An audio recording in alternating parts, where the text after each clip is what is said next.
What's up, everybody? Stick here. Today we're talking about how you can shoot better B-roll part 2. Because in the last couple months, I've learned a lot of new techniques to make my sequences better. Let's get into it.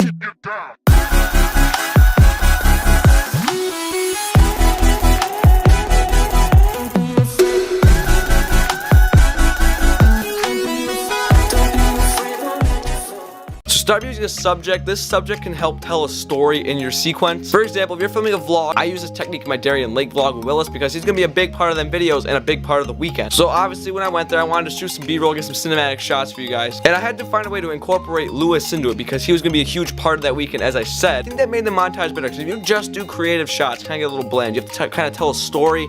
And with them creative shots, there's no story involved. I'm not saying make an entire sequence dedicated to people shots. Obviously, you have to throw in some creative shots to catch the viewer's eye. Also express feelings and show your location where you are. And that kind of ties into the next topic, which is storytelling. So say, for example, you are somewhere epic, and it's you and your friend, and you need to film some stuff to tell a story. So show your friends, show you, show the surrounding areas, get some creative shots in there from this place. Make sure the audience knows who you're traveling with though. So kind of even before the sequence or after, introduce the person that you'll be filming. As I said before, throw in some creative shots to keep the viewer's attention and catch their eye, but make sure they affect the plot so they're filmed in the same place and not go filmed out in some city. Say if you're on a tropical island, they're from that island. Storytelling is a huge part of the video because just like movies, if there's no story, it doesn't make sense. You're just kind of like, oh, what? Like, what is this?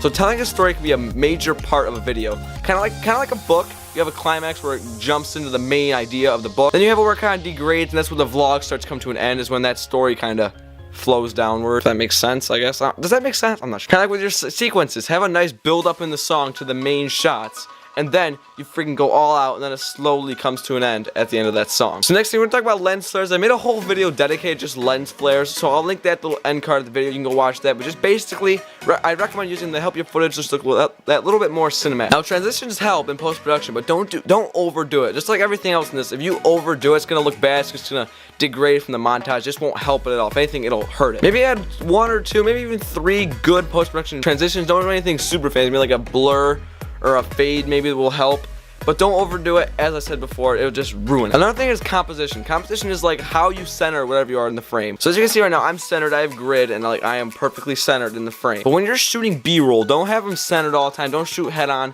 Change up angles, go to the side, go to the front, back stuff, but just change up your angles and just find the right creative angle that you would like to use for that specific shot to portray what you're feeling. Don't be afraid to try new techniques because that is a huge bottleneck of people that try this art craft. They're not really willing to try a new technique to get better at what they're doing. They're kind of sticking to the same things. As I mentioned before, shooting straight on. After a while, it's going to look pretty boring. So just keep trying and you'll find that angle that you really love to use, and that's not going to be overused, and it's not a boring angle. And I've said this multiple times, be creative. That's the main thing I'm going through and a lot of other beginners go through, is they just can't get out and be creative with their shots because we're too worried about being perfect and being creative. If the more creativity you put into it, you can tell. It's better than trying to get that perfect shot when really no shot is perfect. So be creative. You will find the right style for you and you'll get better at this craft as you keep going. So thank you all for watching. Just a little short video talking about how you can shoot better B-roll part 2. I'll link the original at the end of the video along with that lens flare video.